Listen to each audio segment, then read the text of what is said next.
Hello and welcome back to Wake Up London. It's 13 minutes past 7.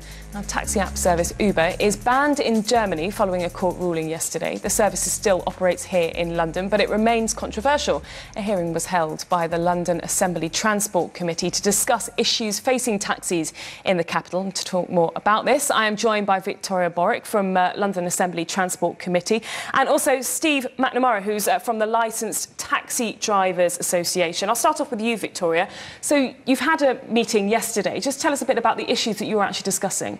Well, we think it's really important on the London Transport Committee as part of the London Assembly. So who are the Assembly? Well, we're voted for by Londoners. We're the voice, that we scrutinise the Mayor, we talked about the Mayor's policies and we hold the Mayor to account. So our job is to make sure that we have a great strategy for London taxis. And so we're asking taxi drivers to contact us so we can hear their views. We're also surveying passengers. So we're handing out leaflets. We've got a website. We're inviting people to write in.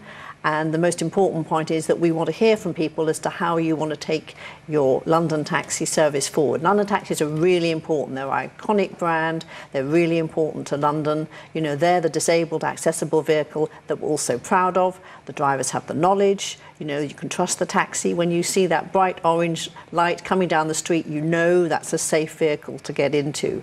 But we want to hear what changes should take place. What do the passengers want? What do Londoners want from their London taxi service? So it's a really good debate today, and I hope that lots of people are going to write in, contact yourselves, contact us, so that we can really keep London with the best gold standard taxis. Now, Steve, obviously you speak for licensed taxi drivers. What do you think your members would say the big issues are for London cabbies at the moment? Well, the first thing that we'd say is that we're really pleased that the GLA, the Transport Committee, are looking into this, because we've got grave reservations about the way that TfL run the taxi service in London.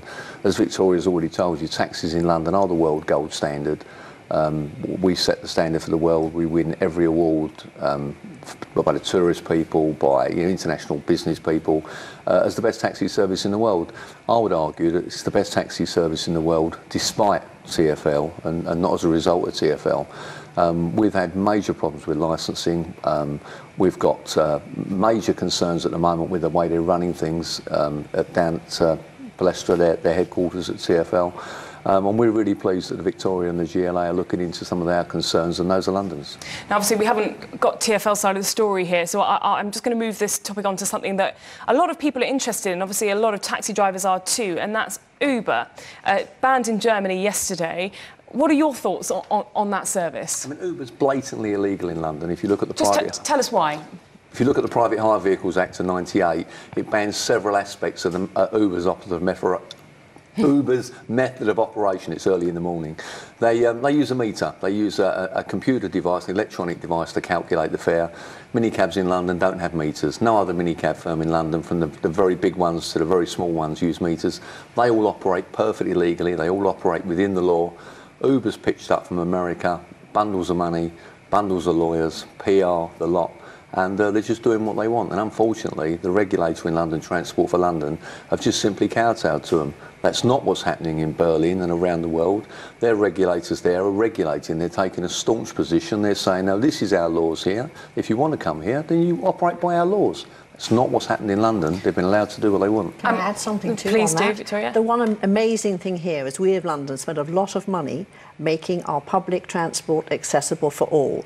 That means that you can easily get on a bus. You know, we're working at making our tubes accessible, and we've done a fantastic job making sure that our taxis are accessible to all. Why do we want people in here who aren't following those same rules? Do we not care as Londoners that we're a friendly city? We're making it easy for people to get around, to bring your suitcases, bring your luggage, take your buggy. We're all in a wheelchair at some point in our lives, whether that's a baby buggy. But Uber aren't, you know, the only service around. Isn't it about choice? And, you know, if you had luggage, if you had a buggy, you would obviously get in a black cab. Of course it's about choice. But if we want a public transport service in London, what are the important things that we want? And that's an opportunity for people to write in and say what changes do they want, what would they like to see. But let's not remember that we do have a great vehicle out there that will really get you to your destination safely and enable you to use your buggy, to use your wheelchair with the friendliest guys in town. Long time since I've been described as friendly. But, I'll take it, Steve. I am just going to put across a viewpoint that is raised a lot when we talk about Uber again, is that they are significantly cheaper. So people perhaps that's an absolute myth. The reality of the situation is that Uber operates a system, a price surging system. The reason that they want to use a meter and the reason that they don't operate like every other minicab company in London is they operate a thing called price surging. And the way it works is when Uber decide it's busy, not when it is busy or realistic, when they decide it's busy, i.e. when it rains, they bring a thing called surge pricing and they'll charge you 1, 2, 3, 4, 5, 10, 15 times the normal fare according to when they think it's busy. That's why they want to use a meter. It's the myth that they're cheaper. Every single survey that's been carried out so far with a direct comparison between hailing a taxi in the street and using an Uber, there's very little in the price. It could be a pound or two either way. The price thing is a myth perpetrated by Uber, like many of the other things they perpetrate.